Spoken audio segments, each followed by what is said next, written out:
अगर तुम्हारा भी एग्ज़ाम अपकमिंग अटेम्प्ट में है या उसके बाद के अटेम्प्ट में है और तुम्हें भी समझ नहीं आ रहा कि किस तरीके से लॉ को लिखना है, कितने मार्क्स के क्वेश्चन में कितनी लाइनें लिखनी चाहिए, किस तरीके से कीवर्ड्स को हाईलाइट करना चाहिए कि कीवर्ड्स के मार्क्स मिलते हैं या नहीं मिलते, तो मैं अपने बारे में बता देता हूँ। तो मैंने अभी रिसेंटली जैन 26 में अपना फाउंडेशन क्लियर किया है और मैं आपको अपनी सर्टिफाइड लॉ की कॉपी दिखाऊंगा, जिससे आपको एक बेसिक आइडिया लग जाएगा कि हमें किस तरीके से लॉ को प्रेजेंट करना है, लॉ के आंसर को प्रेजेंट करना है और आईसीआई किस तरीके से मार्क्स एलोकेट करता है हर एक क्वेश्चन में। तो लेट्स स्टार्ट द वीडियो। तो ये मेरा पेपर नंबर 2 बिजनेस लॉ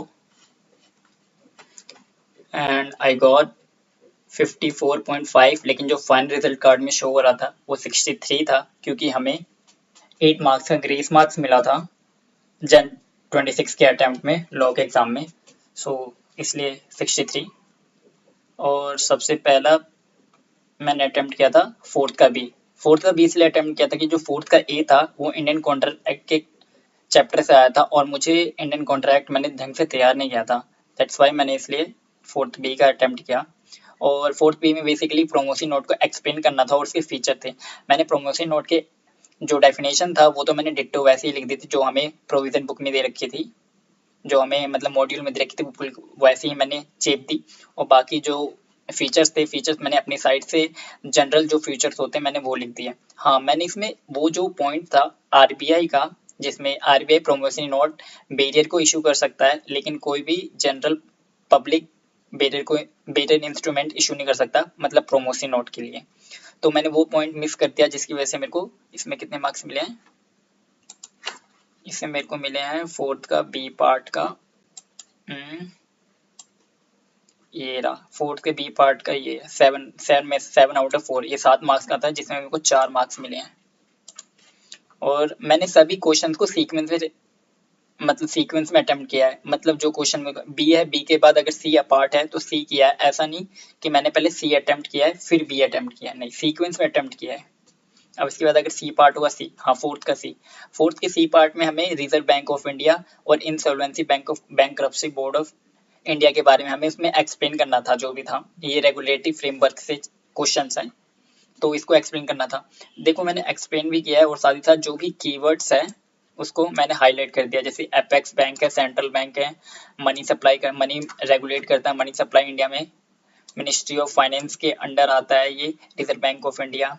और ये दो इंडिया में दो लोकेशन जहाँ पे करेंसी प्रिंट्स और कोइंस प्रिंट्स होती हैं।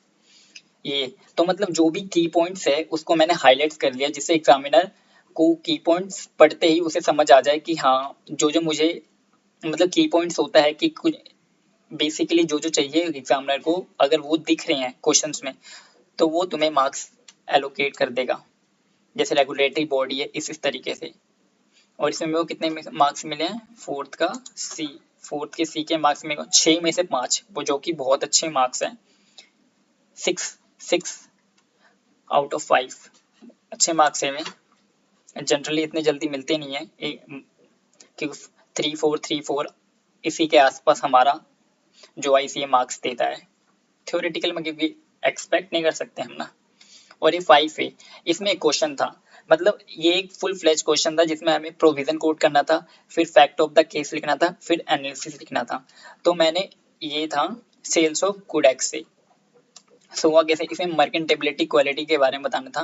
मेरे को समझ नहीं आ रहा था लेकिन मुझे हाँ हल्का फुल्का समझ भी आ गया था। तो मैंने let the be buyer be aware ये कोड करके उसके बाद मर्केंटेबिलिटी गुड्स ऑन ये कोड किया। और फिर मैंने थोड़ा प्रोविजन लिखा। और उसके बाद फिर जो देखो मैंने किस तरीके से इसको प्रेजेंट किया है, पहले प्रोविजन लिखा, उसके बाद मैंने एनालिसिस को अलग से नहीं लिखा, एनालिसिस कंक्लूजन की दोनों की एक ही साथ हेडिंग कर दी। और उसके बाद मैंने इसमें ये 3-4 लाइनों में, मैंने ये 2-3 लाइनों में एनालिसिस किया। उसके बाद इसके सब पार्ट थे, पार्ट 1 पार्ट 2। तो मैंने पार्ट 1 पार्ट 2 उसी के तरीके में मैंने पार्ट 1 दे रखा तो पार्ट 1 डाल के उसका आंसर दिया है, और पार्ट 2 तो पार्ट 2 का आंसर दिया है इस तरीके से। और इस तरीके से ही आईसीआई फॉलो भी करता है अपने सजेस्टेड आंसर में भी। अगर उसने सब पार्ट में क्वेश्चंस दिए हैं तो हमें सब पार्ट में ही आंसर देने पड़ेंगे। और फिर उसके बाद फिफ्थ का बी का फर्स्ट पार्ट, वैसे कितने मार्क्स मिले मेरे को मिले इसमें, फिफ्थ के ए के कितने मार्क्स मिले, फिफ्थ का ए था 7 मार्क्स का, मेरे 4.5 मार्क्स मिले हैं, ये भी ठीक ही है। और मैंने कोई बिल्कुल डिट्टो क्या बोलते हैं मॉड्यूल की लैंग्वेज लिखी है, बिल्कुल सिंपल नहीं है। When goods are bought by description from a seller who deals in such description regularly it is implied condition. मैंने बिल्कुल अपनी मतलब कीवर्ड्स डाले हैं और उनको अपनी सिंप्लीफाइड लैंग्वेज में लिखा है बस। तुम्हें ये समझ आ रहा होगा कि बिल्कुल मतलब मॉड्यूल की लैंग्वेज ही सेम टू सेम लिखनी। और फिर फिफ्थ का बी था, ये इंडियन पार्टनरशिप एक्ट के साथ शायद इसमें म्यूचुअल राइट्स और लाइबिलिटी एक्सप्लेन करनी थी, मतलब कोई भी 5 म्यूचुअल राइट्स एंड लाइबिलिटी लिखनी थी पार्टनरशिप के एक्ट से। तो देखो मैंने उनके हेडिंग्स को हाईलाइट कर दिया, रेम्यूनरेशन, इंटरेस्ट ऑन कैपिटल और इंटरेस्ट ऑन एडवांस और शेयर ऑफ प्रॉफिट, इनको मैंने बस हाईलाइट कर दिया। और एग्जामिनर ने चेक भी इन्हीं को किया है मेनली, और अंदर के कंटेंट को थोड़ा बहुत ही शायद, क्योंकि अंदर के कंटेंट उतना कोई हैवी इंग्लिश नहीं लिखी है मैंने, अंदर के कंटेंट में बिल्कुल इजी लैंग्वेज है। When any partner gives amount on loan over and above capital amount partner is entitled to 6% interest, बिल्कुल सिंपल लैंग्वेज लिखी है। तो इसमें मेरे को कितने मार्क्स मिले हैं फिफ्थ के बी पार्ट के 1 में, फिफ्थ के बी के पार्ट में 1 में, ओ मतलब ये पूरा सब पार्ट में नहीं, पूरे को सब पार्ट में देखेंगे। बी के 1 पार्ट है, इसमें पूरा सब पार्ट का आंसर नहीं, सब पार्ट के मार्क्स एलोकेट नहीं, सब पार्ट के मार्क्स में नहीं बताए इन्होंने। खैर देखते हैं आगे। बी का सेकंड पार्ट वैसे देख लेते हैं, हमें तो पता लग जाएगा ना इसमें। आई थिंक 3.5 मिला है इसमें, स्टेप 1 3.5 मिला है, शायद ये 5 मार्क्स का होगा क्वेश्चन, तो 3.5 मिला है। और फिर आंसर 5 बी का 2, जैसे मैं सीक्वेंस में अटेम्प्ट कर रहा हूँ सारे क्वेश्चन, बी का फर्स्ट है तो बी का सेकंड इसके बाद ही आना चाहिए। फिर इसके बाद डिसोल्यूशन था कि कोड मतलब हाँ किन किन वजहों से कोर्ट ऑर्डर देता है कि पार्टनरशिप फर्म को डिसॉल्व होना है। फिर इनके ये 4-5 रीजन थे, उनको मैंने हाईलाइट कर दिया है। और अंदर कोई भी ऐसी मॉड्यूल वाली लैंग्वेज नहीं है, बस कीवर्ड से थोड़े बहुत, और बाकी उनकी हेडिंग को मैंने हाईलाइट कर दिया है। और फिर इसके बाद इंडियन काउंटर एक्ट से मैंने कुछ ही किए थे, तो उनमें से वो दूसरा यूनिट है ये 7-8 यूनिट्स में, शायद ये वाले उस वाले यूनिट से, गारंटी वाले यूनिट से। तो उन यूनिट्स में से ये क्वेश्चन आया था कि रिवोकेशन किस तरीके से गारंटी का रिवोकेशन होता है। तो और मुझे ये ढंग से आता भी नहीं था, मुझे बस ऊपर से आता था, तो मैंने ऊपर से लिख दिया और इनके हेडिंग्स को हाईलाइट कर दिया। और इसमें मुझे मार्क्स कितने एलोकेट हुए आई डोंट नो, क्योंकि ये फिफ्थ का सी देखता हूँ, फिफ्थ का सी यहाँ तक लिख दिया। फिफ्थ का सी 4.5 मिला है मुझे इसमें, 4.5। और 3 का a as per the Indian partnership act के बहुत सारे क्वेश्चंस आए थे, मतलब लेंदी क्वेश्चन था ना, तो उन्होंने 2-2, 3-3 मार्क्स के क्वेश्चंस इन्होंने बना रखा था। Partnership is a relation between, और ये भी शायद ये इनमें बताना था कि पार्टनरशिप है या नहीं है, तो मैंने सीधा कुछ नहीं किया, थोड़ा प्रोविजन एक्सप्लेन किया और फिर लास्ट में एनालिसिस कंक्लूजन, और उसके बाद थोड़ा सा एनालिसिस करके उनको लास्ट में मैंने आंसर दिया, it will be treated as partnership. बिल्कुल सिंपल है, ज़्यादा कुछ मुश्किल नहीं है। अगर तुम्हें ऐसा लगता है कि मॉड्यूल की ही लैंग्वेज लिखनी है, नहीं, मॉड्यूल की लैंग्वेज नहीं लिखोगे तो भी चलेगा। और फिर ये भी इसी तरीके से, absence of mutual agency will not be treated as partnership. Profit link payment को अगर कोई करता है तो उसे कोई पार्टनर नहीं कहा जाएगा, या शेयरिंग ऑफ प्रॉफिट नहीं कहना। Sharing of profit concluding evidence, prima facie evidence होता है, लेकिन कंक्लूजिंग ऑफ एविडेंस नहीं होता। तो ये भी उसी तरीके से मैंने बस एक ही तरीके के प्रेजेंटेशन को फॉलो किया है, पहले प्रोविजन फिर एनालिसिस कंक्लूजन साथ में ही, जिसमें एनालिसिस में लिख देंगे, कंक्लूजन लास्ट उसके नीचे। Sequence wise. फिर 3 का बी का 1 पार्ट, ये आया था प्राइवेट कंपनी। प्राइवेट कंपनी मतलब हाँ, जब प्राइवेट कंपनी किसी पब्लिक कंपनी की सब्सिडरी बन जाती है तो वो ऑटोमेटिक पब्लिक कंपनी बन जाती है। तो इस पे क्वेश्चन आया था। तो इसमें मेरे को कितने मार्क्स मिले हैं? 3 का बी का फर्स्ट 2, शायद 2 ही मिला है, शायद ये 4 या 5 मार्क्स का था, 4 मार्क्स का होगा। 3 का बी कंपनीज एक्ट से, 3 का बी का सेकंड पार्ट कंपनीज एक्ट 2013 से है ये। Companies deemed to be small company, हाँ स्मॉल कंपनी पे भी क्वेश्चन आया था, जिसमें paid up share capital 4 crore. अब तो लिमिट चेंज हो गई है सितंबर 26 के लिए, 10 करोड़ और 100 करोड़ है, 10 100, पहले तो 440 थी। इसमें एनालिसिस कंक्लूजन है, आप देख सकते हो। अगर आप वर्ड टू वर्ड पढ़ना है कि मैंने कितनी इजी लैंग्वेज लिखी थी, ऐसा कोई मॉड्यूल वाली लैंग्वेज नहीं थी इसमें। हाँ, इसके सेक्शन याद नहीं था। हाँ, इसका सेक्शन याद था तो मैं इसका सेक्शन मैंने कोड कर दिया था। अगर सेक्शन याद है तो सेक्शन कोड करो, नहीं याद है तो छोड़ दो। जरूरी नहीं है गलत सेक्शन, या क्या मतलब ऐसा जरूरी नहीं है कि सेक्शन कोड ही करना है। एज पर रेलिवेंट प्रोविजन भी लिख सकते हो और आगे बढ़ सकते हो। तो अगर कैलकुलेशन हुई है कहीं तो तुम्हें कैलकुलेशन करके भी दिखानी है। इसके भी मतलब इसको भी नोटिस करता है एग्जामिनर अगर कैलकुलेशन हो रही है तो।